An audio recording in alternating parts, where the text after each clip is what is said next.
Isabel finally gets a real taste of New York outside the office walls. New friendships, new sights, and one more small detail that quietly refuses to be forgotten. What does it mean to take someone up on an offer? Why do English speakers say something is growing on them? And how does the phrase going to actually sound when people say it quickly? By Friday evening, Isabel finally felt like she could breathe. You survived your first week, Lynn said, handing her a coffee outside Halcyon Tower. That deserves a proper celebration. Or at least a walk that isn't between your desk and the elevator.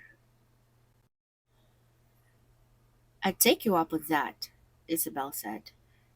Honestly, I haven't seen anything outside a 6 block radius since I got here. Then it's settled, Lynn said. Tour starts now. They walked together through Midtown as the evening light softened over the buildings. Lynn pointing things out with the easy confidence of someone who had grown up there. The noise of traffic, the smell of street food, the constant motion of people who all seemed to know exactly where they were going. It's a lot, Isabel admitted. Back home, everything moves a little slower. It grows on you, Lynn said. I promise. By month 2, you won't even hear the noise anymore. By month 6, you'll miss it if it's quiet. They stopped at a small cafe. Lynn swore made the best coffee in the neighborhood. The kind of place tucked between two buildings that you'd never find unless someone showed you. So, how's the job really? Lynn asked once they sat down. Not the polite answer, the real one. Isabel hesitated. It's good. Everyone's been kind. James is funny. Patricia's been amazing. But there's still a lot I don't understand. The culture here is different. People say things so directly. Back home would take a lot longer to get to the point. Welcome to corporate America, Lean laughed. Subtlety isn't really our specialty. It's not bad, Isabel said quickly. Just different. I'm still learning when someone's being direct because they're annoyed or just because that's normal. Honestly, probably normal, Lynn said. Around here, if someone's actually annoyed, you'll know. Isabel smiled, relaxing a little more. Can I ask you something kind of random? Isabel said. Camille mentioned Cloudy Sphere works with a lot of companies in the building. Do you guys ever deal with Spanstone directly, besides the contract thing you mentioned before? Lynn thought for a moment. Not really anymore, no. We used to, before my time, actually. I just know it ended kind of suddenly. Camille might know more. She's been there longer. Got it, Isabel said, filing it away without quite knowing why it mattered. They talked for another hour about everything and nothing.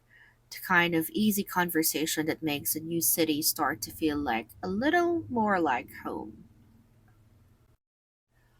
Walking back toward the subway, Lynn suddenly slowed down. Oh, hey, isn't that your compliance guy? Richard, right? Isabel followed her gaze.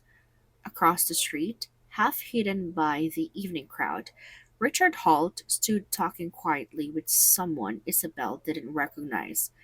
A stack of folders tucked under his arm. He wasn't smiling. Whatever the conversation was, it didn't look like small talk. Yeah, Isabel said slowly. That's Richard. Weird place for a work meeting, Lynn said, shrugging it off. Probably nothing. Isabel nodded, though she found herself watching a moment longer than she meant to, before Lynn tugged her gently toward the subway stairs. Come on, Lynn said. I'm going to show you the only pizza place in this city worth defending in an argument. Isabel laughed and let herself be pulled along, the image of Richard's serious face lingering just a little longer than it probably should have. Hi everyone, welcome back to The District, Chapter 3 today. Welcome to New York. A calmer chapter, but still plenty of useful language hiding inside it. Let's get into it. Let's start right at the beginning with Isabel's response to Lynn's invitation. I'd take you up on that. To take someone up on an offer means to accept an offer or invitation that someone has made. It's a really natural, slightly informal way to say yes to something. If a friend says, let me know if you ever need help moving, you could later say, actually, I'm going to take you up on that. It works really well in professional contexts too. If, for example, if that offer's still open, I'd love to take you up on it. Now let's look at something Lean said a little later. It grows on you. This idiom, something grows on you, means to gradually start to like something more over time, even if you didn't like it or weren't sure about it at first. It's commonly used for cities, foods, music, even people. For example, I didn't like the song at first, but it grew on me. Or New York grows in you. It's a lovely, very natural way to describe a slow change in feeling. Grammar wise, let's look at this sentence. By month two, you won't even hear the noise anymore. This uses future simple combined with a time marker. By month two, to describe a state that will exist at a future point in time. We use by plus a time expression constantly in English to talk about deadlines or future states. For example, by next year, I'll have finished the project. By the time you arrive, dinner will be ready. It's an important structure for describing change over time. Now, pronunciation time. Let's listen again to this line. I'm going to show you the only pizza place. In natural fast speech, going to almost never sounds like two separate clear words. It usually compresses into something like gonna. This is one of the most common reductions in spoken English, and you'll hear it constantly in everyday conversation. Even though we always write the full form, going to, especially in formal writing. Recognizing gonna in real speech is incredibly important for listening comprehension, even if you choose to say the full form yourself. Let's go back to something Isabel said about culture.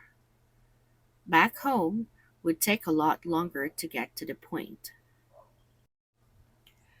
The phrase to get to the point means to reach the main idea or the most important part of what you're saying without unnecessary delay. It is often used when describing communication styles, exactly like what Isabel is doing here. For example, can you get to the point? I have a meeting in 5 minutes. Or, she always takes forever to get to the point. And one last detail worth noticing, grammar wise this time.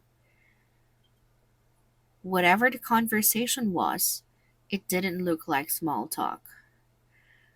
This sentence uses whatever as a way of expressing uncertainty about something specific, while still describing it confidently in general terms.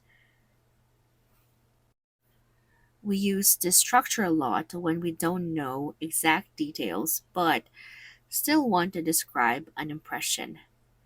For example, whatever he said, it upset her. Or whatever happened in there, it wasn't good news. That's our lesson for chapter 3.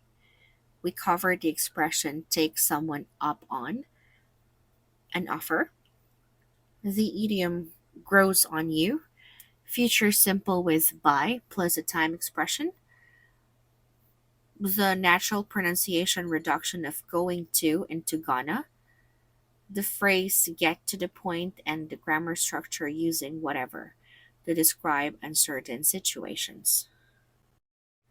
So, Isabel's first week ends with new friendships, a much needed walk through the city, and one more small, strange detail to add to her notebook.